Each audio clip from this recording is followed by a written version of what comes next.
baratubwira ngo mu cyerekezo cyayo no kumaximiza cyangwa se no gukoresha ubushobozi dufite kuri maximum cyangwa se ku ngufu zose zishoboka. Hanyuma ikaba ari business yabonetse muri uyu mwaka wa 2020 nibwo yabuminze cyane, mu gihe abandi baba barwana na corona, twebwe twari maximizing our potentials, we are still turacya zimaximiza. Solmax rero nkuko mubibona ifite ibyiciro byinshi, ariko hano baravuga ngo headquarters zayo ziherereye i Londres mu Bwongereza muri United Kingdom cyangwa se mu bwami bwishyize hamwe.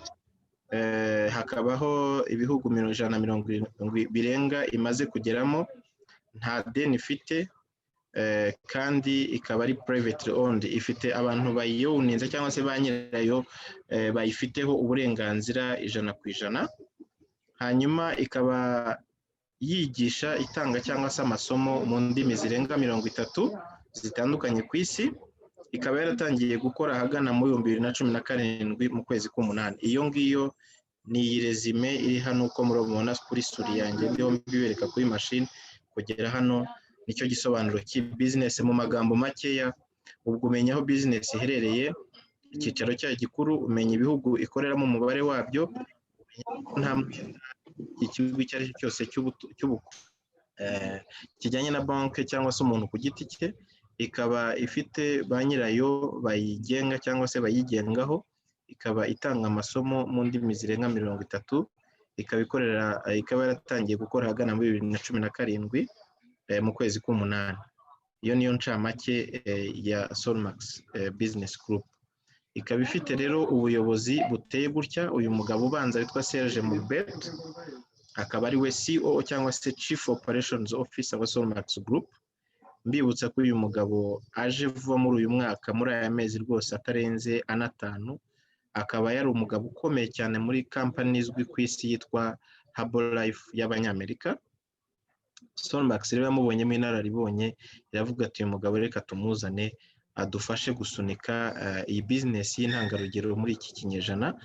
Hanyuma biragaragara ko afite experience irenze imyaka 20 mu bintu bijyanye n'ubuyobozi no mu gucuruza direct sales na network marketing, hanyuma no kujera cyangwa se kuyobora ibigo.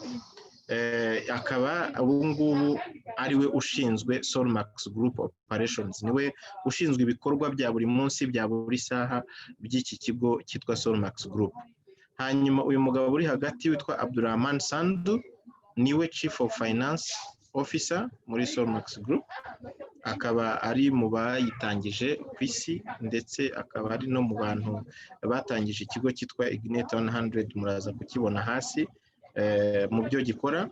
Akaba ari umugabo ufite impamyabushobozi cyangwa se impamyabushobozi y'ikirenga mu bijyanye na accounts cyangwa se accountant.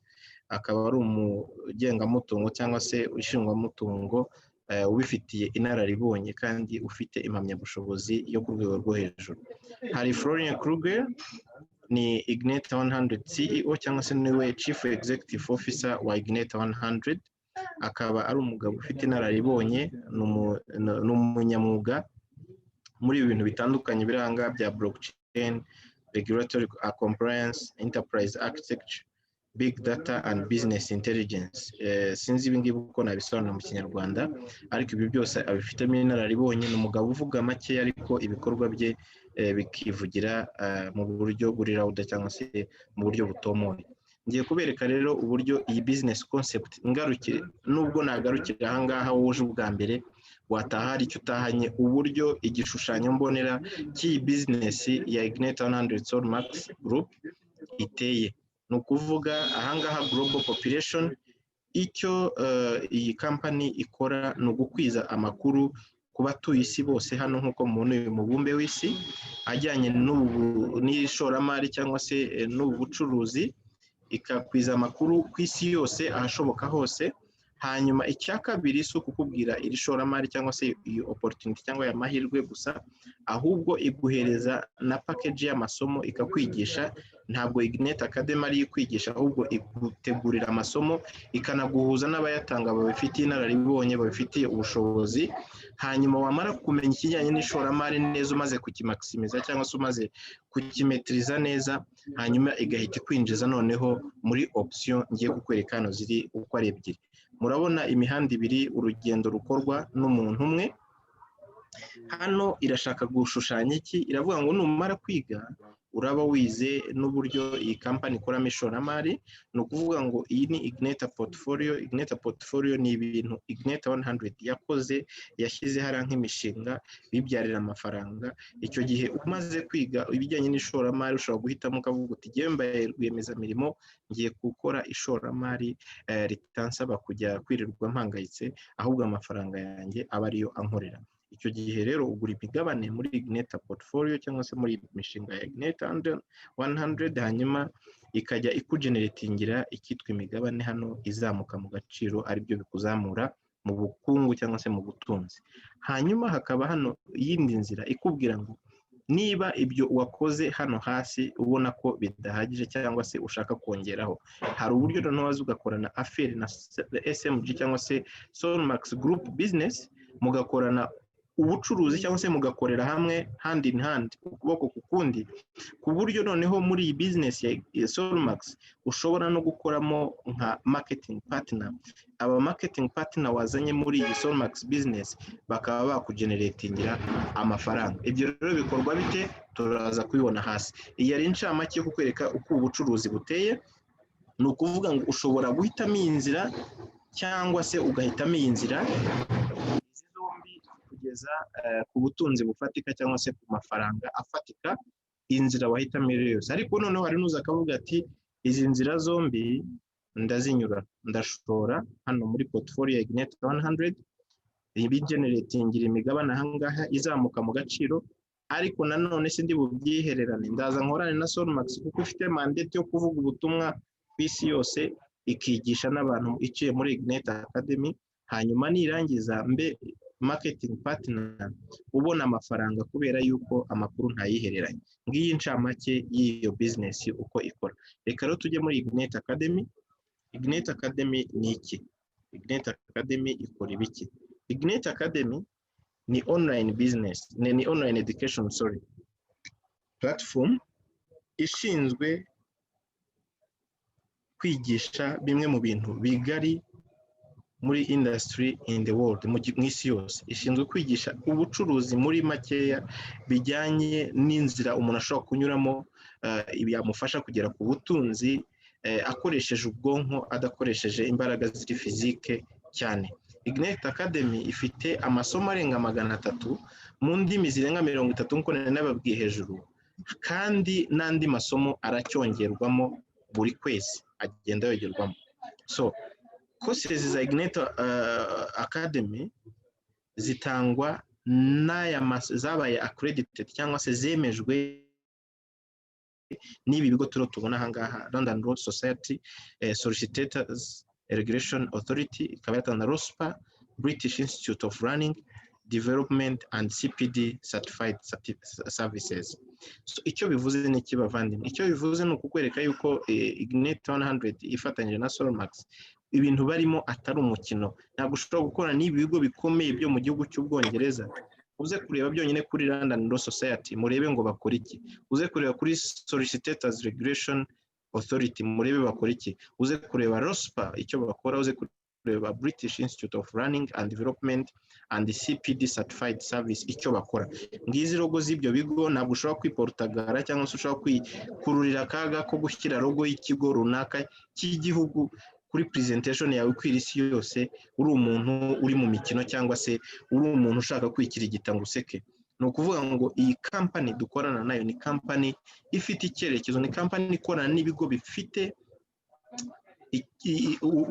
ubukomere bwayo mu byo bikora, ibi bigo byose uko mubireba ahangaha jewe nagerageje kubikorera ubucukumbuzi nsanga ni ibigo bikomeye bifata ibyemezo mu ma university atangira ari privé n'aya leta nibyo biyihereza regulation. So muze kubisura byose ngizi logo ziri ahangaha, hanyuma bakakubwira ngo nyuma yo kurangije aya masomo Ignite Academy izaguha certificate, accredited certificate which can be used for future business references. Ushobora kubikoresha mu gihe icyo ari cyo cyose amafaranga uzaba umaze gukura muri business ushobora kuyashora mu bindi bikorwa by'ubucuruzi. Ayo masomo uzaba warize azagufasha kwiga uko wajya unegosia deals, uko wajya unegosia n'aba investor mu gihe gupartneringa mu gikorwa runaka.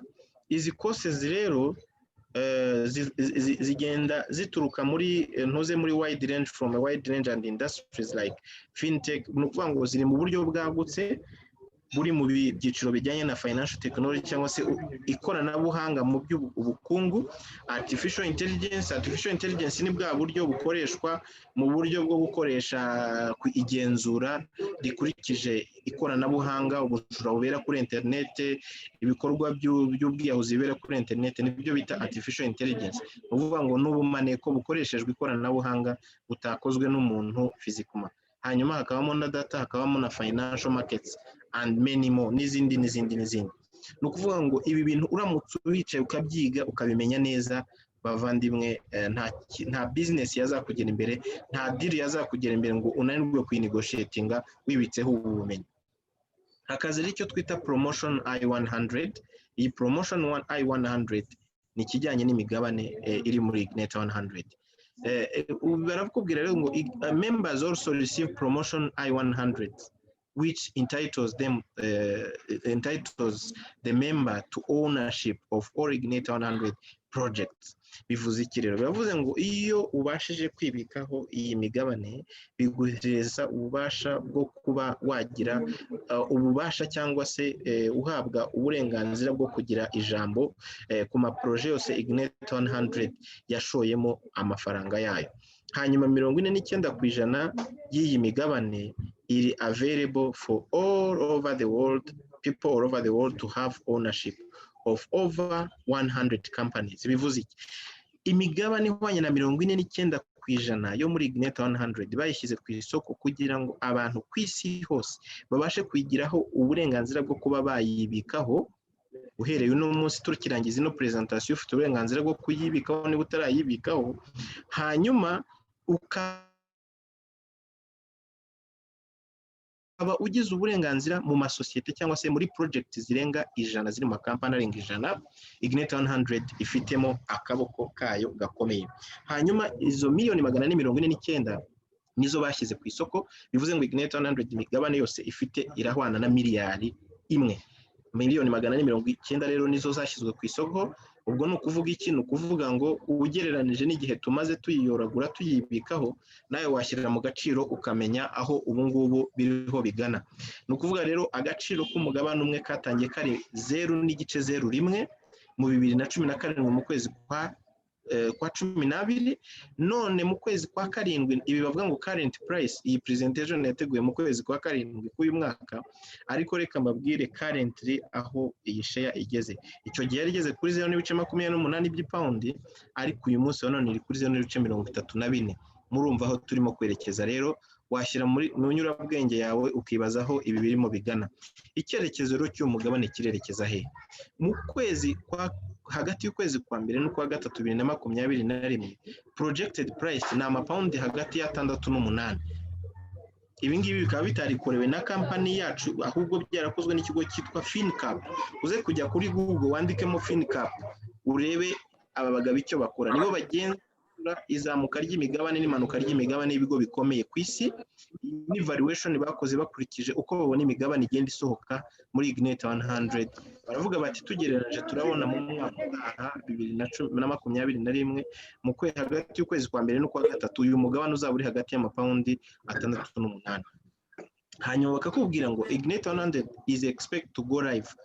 Iri expected live no kuvuga ngo irateganya kuzajya ku isoko ry'imigabane ryitwa Londres mu kwezi muri quarter ya mbere, the first quarter. Ubwo no kuvuga ngo ni mu gihembwe cya mbere cy'umwaka wa 2021 igihembwe kigizwe n'amezi 3 no kuvuga ngo bitarenze mu kwezi kwa gatatu igomba kuba iri kuri stock exchange market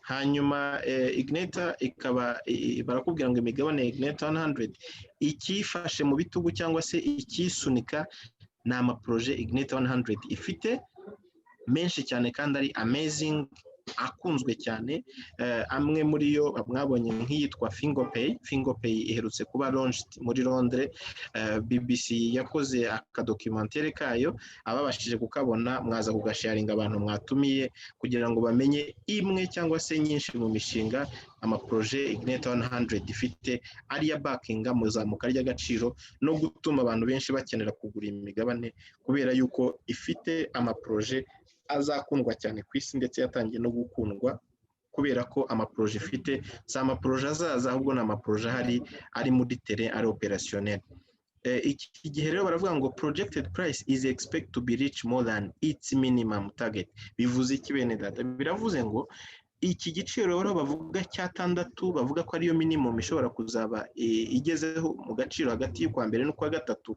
umwaka utaha ngo bishobora kuzamuka ku munsi bazaba baronshinze ibyo tujuru ntago bivugwa na Ignita 100 cyangwa Solmax biravugwa na FinCap cya kigo nababwiye kigenzura uburyo imigabane y'ibigo bikomeye ku isi igenda izamuka cyangwa se uko demand ya cyangwa se uko ikenewe ku isoko bakagereranya bakavuga ngo mu gihe runaka uyu mugabane ushobora kuba uri muri aka gaciro bakanavuga bati ku munsi wo kuronshinga bishobora kuzaba birenze amapound 6 nkuko biri expected cyangwa se byabaye projected aha ndagira ngo mbaho urugero Facebook ijya live muri 2012 mu kwezi kwa gatanu itariki 18 bacuruje imigabane iri worth 116 billion US dollars kandi bo kuri projection yabo bavugaga 500 million so bivuze iki bivuze ngo it was beyond the expected shares bari kugurisha so nahangaha rero birashoboka mujye musoma mu document murebe andi makampani yashyize imigabane yayo ku isoko ese byagenze bitese yasubiye inyuma cyangwa abantu bayasamiye hejuru barayagura noneho mwibaze Facebook ne barayasamiye hejuru Ignita 100 yo imigabane yayo nijyeho bitewe n'amaproje ayibackinga bizaba bimeze bite ubwo it's up to you to judge hanyuma rero nagira ngo nkubwire ecosystem iyi company ikoreramo cyangwa se nka kumwe ugiye gufungura ikigo cy'ubucuruzi bakubwira ngo ese uzakorera muzihe activity muzihe domain izi rero nizo domain Ignita 100 operating iramo cyangwa se ikoreramo ifite icyo bita technology ya blockchain nicyo ikoreramo amaproje yayo ni domain imwe ikoreramo ikagira domain ya financial technology ya fintech ikagira domain ya e-commerce ikagira domain ya cyangwa se ingufu z'amashanyarazi cyangwa z'imirasire igakorera muri domaine y'ubwikorezi ariyo transportation ikakorera no muri domaine ya artificial intelligence nkuko twari twabivuze haruguru ndasaba abantu bafite microphone ziri on bazimuting please murakoze hanyuma rero ngiye kuri portfolio uko twari twabivuze haruguru ya portfolio mwigeze kubona kuri ya shema cyangwa se cya gishushanyo naberetse kitanga concept cyangwa se ishusho y'iyi business n'amaproje nari maze kubabwira a backing up uyu mugabane kugira ngo uzamuke cyangwa se ukundwe cyangwa se ushakishwe cyane ku isoko ngiye kubaha zimwe muri portfolio za Ignita 100 project zayo bwite zibackinga uriya mugabane kugira ngo ubukunzwe cyangwa uri mushakishwa ahantu hose reka tujye kuri iyi BizPad iyi BizPad ni software ikorana n'ibintu bijyanye na comprehensive set of alerts automated to customers profile these are 16 services in one software no kuvuga ngo ni itanga services zirenze 16 muri software imwe hanyuma ikaba iri cloud based account software no kuvuga ngo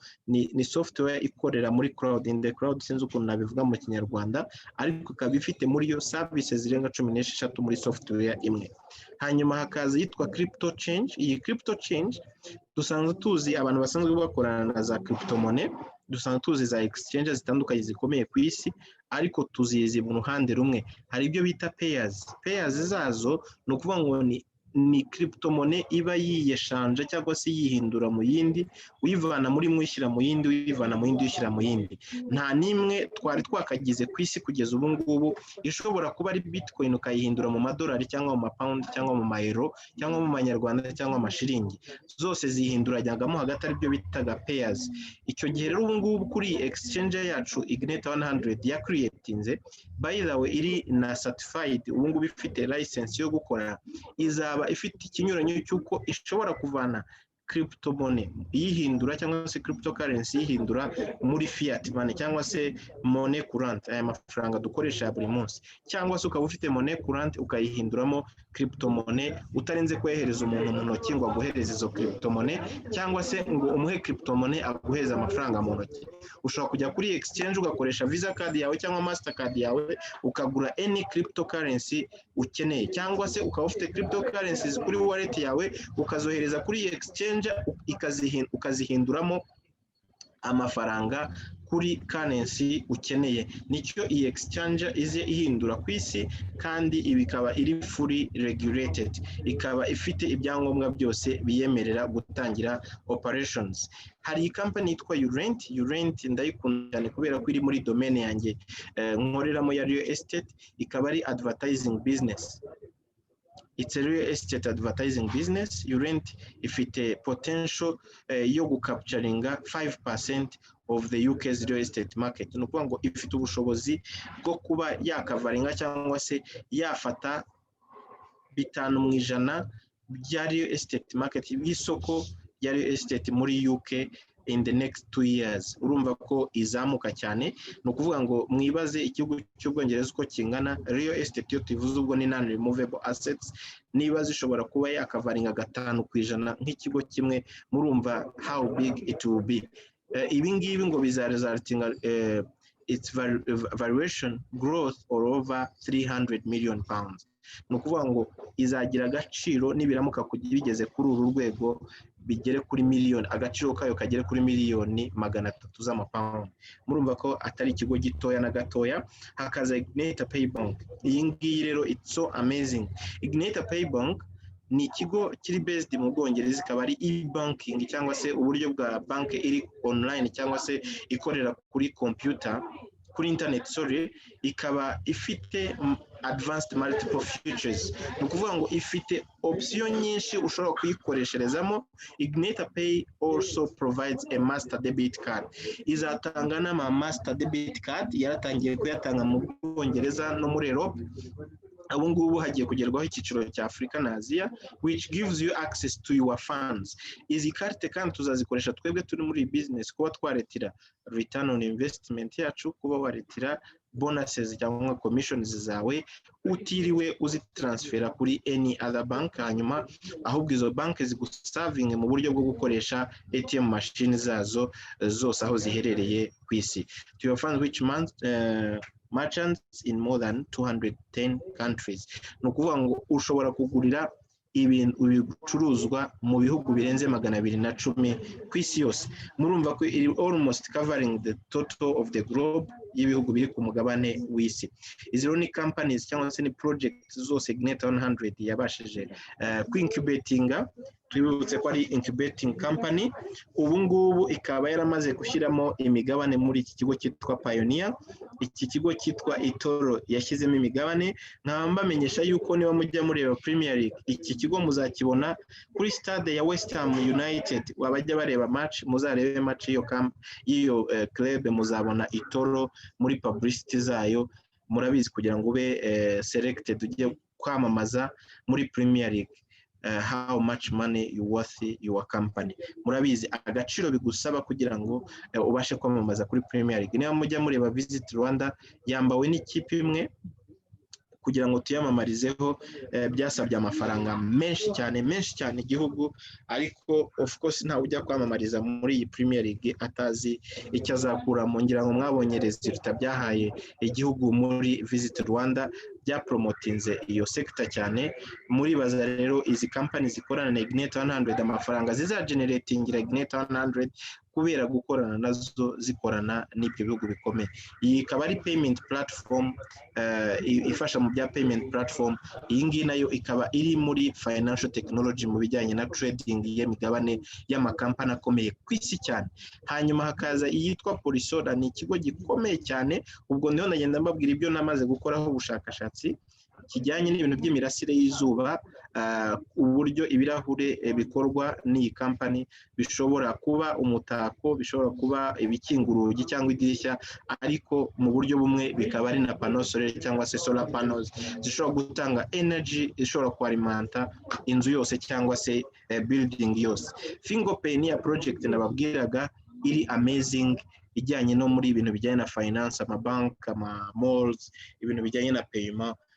It's so amazing. Muzakora ubushakashatsi kuri izi project zose, zifite icyo zimaze muri sector ziherereyemo kandi ntayigongana n'indi, buri imwe ifite icyo imaze. Tuvuye rero kuri portfolio cyangwa se external projects, reka tujye kuri packages. Noneho wowe wafata icyemezo ukavuga uti ngiye kwiga aya masomo, that is one. Icya kabiri, ngiye kuba umushoramari maze kumenya aya masomo, maze kuyiga, ngiye gushora imari yanjye muri Ignite 100 na Solmax. Ni ukuvuga ngo baguhaye uburyo guhera ku cyiciro gito cyane giciriritse kugeza ku cyiciro cyabo navuga ngo bifite, bumva bafite ubushobozi n'agatuza ko kuba bakwinvestinga amafaranga adaciriritse na gatoya. Ni uguhera rero kuri package y'amapawundi 25 nk'uko mubibona, ariko noneho igifite agaciro cyane bakaguha amasomo 5 ushobora kwiga muri bya byiciro ya wide range baberetse ya fintech, blockchain n'izindi. Hanyuma hakaza iyi ngiyi y'amapawundi 5,000. Uribuka ko bari bakubwiye ngo more than 300 courses. Iyi ngiyi 5,000 by'ipawundi yo iguhereza amasomo agera ku 1,000. Ntuzagire icyo witwaza rero ngo wabuze uko wiga, ahubwo Solmax iciye muri Ignite 100 yagushyiriyeho uburyo wakora ishoramari, ariko nanone ntukora ishoramari ry'ubuhumyi, ahubwo ugakora ishoramari ufite n'ubwenge buvuye ku bumenyi Ignite Academy izaba yaguhaye. Hakaza rero promotion I100 cyangwa se imigabane muri Ignite 100 iboneka ite? Ya investment ukoze kuri aya package tumaze kubona hejuru, uyikora ute? Uyikora mu bihe byiciro? Ese hariho ayahe mahitamo? Amahitamo ya mbere ari bita option 1 ni 200% by'imigabane ubona mu gihe cyose uhisemo kugira ownership cyangwa se kugira uruhare ku mishinga irenga 100 iri mu makampani 100 ya Ignite 100, ugashora amafaranga yawe uguze imigabane. Aha barakubwira ngo if someone buys a package and he or she wants to avail promotion I100, she or he can select 200% saving option. Ni ukuvuga ngo igihe cyose uhisemo muri ziriya package ukavuga ngo ngiye gushora mu migabane kugira ngo ngire ububasha, ngire ijambo kuri aya maproje Ignite 100 nabonye ari so amazing, afite umumaro, akunzwe ku isoko ry'amakampani, ngiye guhitamo option yo kugura 200% saving option. Ni ukuvuga ngo ugiye kuba ukoze hypothèque cyangwa se ugiye kuba ukoze kwizigama kuri 200% imigabane uguze bahita baguhereza 200%, which this option will be rewarded all I100 with current price. Ni ukuvuga ngo bahita baguhereza imigabane yawe yose ako kanya bitewe n'igiciro uwo munsi ushoreyeho umugabane ugezeho. Dufata urugero, uyu munsi uhisemo package y'ibihumbi 5,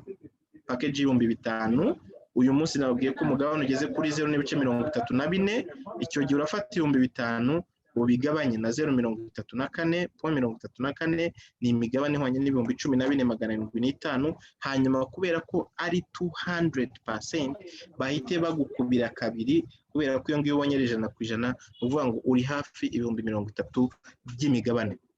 Batanze urugero ngo for example if someone buys package y'igihumbi cy'amapawundi, icyo gihe price yari kuri 0.25, ni ukuvuga ngo bafashe amapawundi igihumbi bayagabanya na 0.25 babona 4,000, hanyuma babikuba kabiri bihita biba 8,000.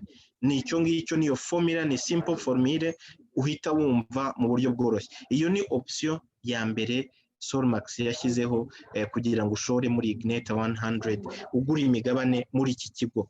Hanyuma rero option 2 niyo kubona 1% daily. Bivuze iki? Bivuze ngo uyu munsi uhisemo kuvuga ngo ndashoye ariko ndashaka kubona amafaranga yanjye uburyo agenda angarukira mu gihe runaka, sinshaka kuyabika mu buryo bwa saving, ahubwo ndashaka kuyashora ariko atangire angarukire afite n'inyungu zayo bigarukana. Barakubwira ngo if someone buys a package wants to avail promotional 100 can select 1% saving option. Iyi rero nindi option ya saving ariko noneho igahita iguhereza uburyo bubiri igukoreramo izo saving. With this option will be rewarded every day with the current daily price. Nukuvuga ngo bazajya bakugarurira ya mafaranga yawe mu migabane ariko bayikubarira ku giciro cy'uwo munsi umugabane ugezeho. Muze kumva itandukaniro, ahangaha bayikubarira icyarimwe kuri option ya mbere bakayikubarira ku gaciro k'uwo munsi bakayiguhera rimwe, ariko ahangaha bagenda bayikugarurira 1% ry'amafaranga washoye, noneho bakayikugabanyiriza mu buryo bubiri. Uburyo bwa mbere bakaguhereza 75% ku gaciro k'uwo munsi umugabane ugezeho. Hanyuma ibyo ngibyo 75% baguhaye bya 1% by'amafaranga washoye bakabishyira ku cyo bita open account. Hanyuma 25% byo bakabigushyirira kuri saving account kugira ngo igihe runaka umugabane uzaba wazamutse iyo migabane izagubyarira andi mafaranga nayo kandi ari meza. The total number of Ignite 100 shares will be lesser as it will be issued on a daily current rate. Biravuze ngo imigabane icyo gihe izaba ari mikeya kubera ko icyo gihe iyo bazajya bagenda bayikubarira bakurikije agaciro umugabane uwo munsi ugezeho. Reka dukomeze. Global future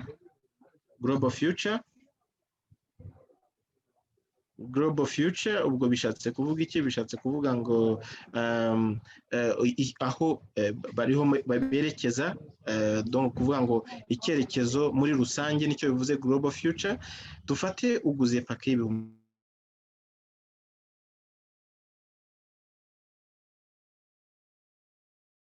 bitanu, ushoye kuri pake y'ibihumbi bitanu, credit 1000 nicyo bivuze. Hanyuma bya bihumbi bitanu babikubariye kuri ka gaciro k'uwo munsi bahise baguherezamo imigabane, hanyuma bakavuga ngo expected value izabiri ku mapaundi 6. Icyo gihe uzasaruramo umusaruro ungana n'aya mapaundi 107 n'amapaundi 142. Icyo gihe bakakubwira ngo you now own 1785 y'imigabane. Hanyuma expected value ubwo baravuga ubwo noneho washoye kuri package y'amapaundi 500, icyo gihe cyuzagira 1785 imigabane.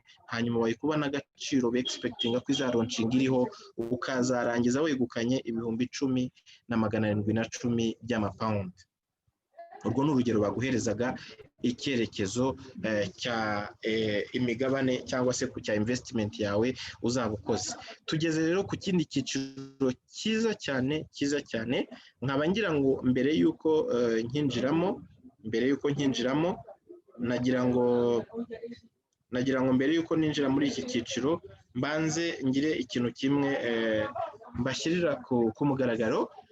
Hariya tugarukirije navuganaga n'umuntu wabonye iyi opportunity cyangwa se wabonye iri shoramari akavuga ati jewe ndi interested cyangwa se I'm very interested, ndashaka kugira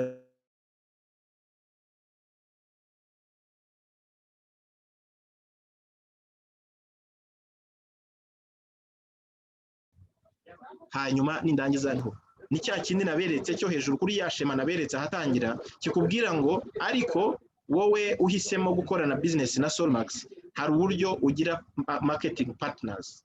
Ubwo buryo bwa marketing partners ugize bukakugeneratingira andi mapaundi apart from yuko wakoze investment muri Ignite portfolio. Ubu rero tugeze ku cyiciro no cy'abagiye gukorana business na Solmax Group. Iriya yari investment, ubu tugiye no ku bagiye gukorana business na Solmax Group. Icyo kibe clear. Hariya tuhagarukirije niba uri hano ukaba warigeze gutekereza ko wakora investment mu kigo runaka amafaranga agatangira kugukorera wowe utayakorera, wakora kuri iriya option turangije. Ariko none niba ugifite kuba wumva hari amafaranga ushaka kongera cyangwa se igishoro ushaka kongera, ngaha aho ngiye kubikwerekera muri iyi compensation plan. Nagira ngo ukurikire ntucikwe n'iki cyiciro kigiye gukurikiraho. Compensation plan bivuze iki? Biravuze ngo akazi wakoze ugahembewe ute? Akazi wakoze ugahemberwa ute? Kuko hano noneho tugiye mu kazi, tuvuye muri investment ahubwo tugiye mu kazi. Nagira ngo rero ukurikirane umenye ngo iyo ugiye mu kazi noneho ni iki wowe ukuramo muri ako kazi wakoze. Reka rero dukomeze ntucikwe. Hari ibyiciro Solmax Group yashyizeho, iravuga ngo niba ufashe umwanya ukajya mu kazi ugakora na business nayo, hari igihembo izakugenera kuko uzaba wayifashije mu kazi kayo ka buri munsi. Ibyo bihembo ni ibihe? Ni icyitwa direct bonus, ni icyitwa team bonus, ni icyitwa matching bonus, ni icyitwa ranks and rewards. Direct bonus rero iboneka ite? Iyi IMPs bisobanuye independent marketing partner. Kubera iki witwa independent? Nuko ibyo ugiye gukora nta gahato babigushyiriraho, nuko ibyo ugiye gukora utabikoze they lose nothing, ariko iyo ugize icyo ukora they get something of course, ariko iyo utagize icyo ukora they lose nothing. So niyo mpamvu rero bagushyiraho igihembo babikoze, kubera ko hari icyo babonye nawe bagomba kugira icyo baguhereza. Niyo mpamvu baguhereza icyo bita direct bonus ya 10%. Iboneka ite rero? Batanze urugero hano, baravuga ngo dufate urugero, ubwiye aya mahirwe investment umuntu w'inshuti cyangwa se umuntu mukorana aguze cyangwa se investingiye kuri package 5,000, icyo gihe uzabona 10% by'iyi package ari byo bihita biguhwanira n'amapound 500. Hanyuma ugurishije package 5 z'ibihumbi 5,000, icyo gihe barakubwira ngo sales allows the MP to make 2,500 pounds. Icyo gihe bizagufasha kuba wakwakimuratinga 2,500 as direct bonus. Hanyuma bakakubwira ngo team volume bonus. Team volume bonus ni iki? Urumvamo ijambo team, ni ukuvuga ngo ni ibintu byakozwe nawe n'abo muri kumwe bose muri team yawe. Bivuze iki rero? Babireba buri cyumweru bakavuga ngo ese aba bantu bari muri iyi team bakoze ibiki. Reka tuze turebe rero team bonus quality. Team bonus ni ukuvuga ngo ni abantu wabwiye iyi business, ni abayikubwiye, ibyo nibyo bigenda bigakora team. Abo wabwiye, abo babwiye, n'abakubwiye, n'abo babwiye, ibyo nibyo bikora team, nibyo bikora equipe mu Gifaransa. Hanyuma bakakubwira ngo mu gihe ubikoze rero, kubera ko bafite binary system, barakubwira ngo binary ni ukuvuga ngo bafite iburyo n'ibumoso, bafite impande ebyiri. Icyo bivuze binary, uvuga ngo bafite impande ebyiri, icyo gihe baba bafite uruhande ruri ibumoso bakagira n'uruhande ruri iburyo. Bareba rero buri ruhande ibyo rwakoze muri icyo cyumweru, hanyuma bagahita bavuga ngo the weak leg cyangwa se uruhande rufite intege nkeya. Mu kugira intege nkeya babimezerera he cyangwa se babipimira he? Bareba ibyo mwakoze, package mwabashije gucuruza muri icyo cyumweru, agaciro zifite karangana gati. Icyo gihe bahita bavuga bati uruhande rw'ibumoso rwakoze business value y'5,000, urw'iburyo rukora wenda business value y'10,000. Reka mfate urugero rutari urwanditse. Hanyuma bakavuga ngo uruhande rwakoze bike rwakoze 5,000, bahita bafata bya 5,000 bakabiguhera 10% ryabyo, wowe uri hejuru y'iyo team yakoze ibyo ngibyo. Hanyuma bakaguha amapaundi 500 ariyo team volume. Hanyuma urwo ruhande rwaho 5 hagasigaraho 0 as business value y'icyo cyumweru. Hanyuma ruriya ruhande rwakoze byinshi bagakuramo rwa ruhande rwakoze bikeya, hagasigara balance y'5,000 as a business value bizatangirirwaho iki cyumweru. Matching bonus kugira ngo uyikarifiye, members are paid weekly matching bonus. Matching bonus is paid on the gross team bonus paid to members. Bivuze iki? Ba abantu bose muri kumwe muri team, ibintu bakoze muri icyo cyumweru cyangwa se babashije kwachivinga, icyo gihe wowe nk'umuntu uhedinze iyo team, bareba icyambere, ese winvestinze kuri package ingana ite? Investment yawe uri kuyihe package? Wasanga uri muri imwe muri izi package kuva ku ya 500, y'igihumbi, ya 2,500 n'iya 5,000, hanyuma ukagenda ubona bikurikije na generation. Ni ukuvuga ngo warashoye kuya 500 ubona ku bantu wiyentoreshereje iyi business cyangwa se wibwiriye iyi business bakayishoramo, ibyo bakoze muri icyo cyumweru ubibonaho 20%. Binary babonye icyo cyumweru na direct bonus ubibonaho kombinema 20% ry'agaciro k'ibyo binjije. Hanyuma wowe ufite 1000 bikagenda bikagera kuri generation ya kabiri, waba ufite kugera ku 5000 bikagenda bikagera kuri generation ya kane, aribyo bita levels. Hari icyo bita leadership ranks. Icyo gihe company ikintu yatekereje yaricira avuga ngo aba bantu ubyo ari byo byose baje gufatanya natwe business Unison Max mvuga, hariho ibintu tugomba gukora bizajya biba motiva kugira ngo bakomeze bakore ariko be gukorera zirayoye, ahubwo bajye bakora bagira natwe icyo tubakorera kibahindurira ubuzima. Ibirenga kuri ziriya bonus maze kubabwira, hari ibindi bikoresho dukenera mu buzima bwa buri munsi. Iyo ugeze ku rwego runaka bahita batangira kukoherereza cyangwa se kuguha mu mafaranga ukabyigurira aho uherereye. Ibyo bikoresho birimo za Amazon tablet, harimo za laptop, harimo Apple Watch, MacBook Air, hari Rolex, hari Mercedes Benz C-Class, hari Maserati, hari Bentley, hari Rolls Royce. Iyi niyo ya nyuma batanga, ariko byose nabyo bikajyana na package w'investingiyeho, kuko hari urwego ugeraho bikagusaba kwa upgradinga. Ngiye kubaha urugero, hari umuntu wacivinze iyi rank muri timu yanjye National Broker, ari kuri executive. Ubu kugira ngo ajye kuri iki gihembo byamusabye kugira ngo upgrading ajye kuri package y'amapaundi 1000 kugira ngo azabashe kubona Apple Watch. Kugira ngo rero azabashe kubona ibindi bisigaye bizamusaba kugira ngo upgrading package ayigeze kuri elite ari 5000.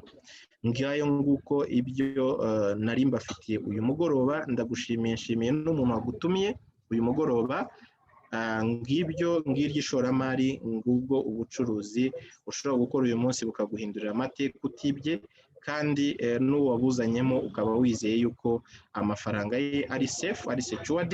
Ukoze ishoramari mu kigo cyizewe ku isi gifite ibyangombwa bikemerera gukora ibyo gikora uyu munsi, ukaba ukoze ishoramari ritazaguhombya, ukaba ukoze ishoramari rizagirira igihugu uherereyemo akamaro, kuko nuzamura GDP yawe n'igihugu kizaba kibyungukiyemo, n'abakuri hafi yawe bazabyungukiramo, kuko ntuzatera imbere ngo ntawe utwika inzu ngo ahishe umwotsi. Ntabwo uzatera imbere ngo murumuna wawe aburare, cyangwa mukuru wawe aburare, cyangwa umwana we abure minervare, kandi warakoze ishoramari ry'icyerekezo rituma ubona ubushobozi bwo kuba hari ibibazo bimwe by'ubuzima byari bigoranye mu muryango cyangwa se kuri wowe ubwawe byabashije gukemuka. Ndabashimiye. Nasubiza umwanya Monsieur Baptiste. Murakoze.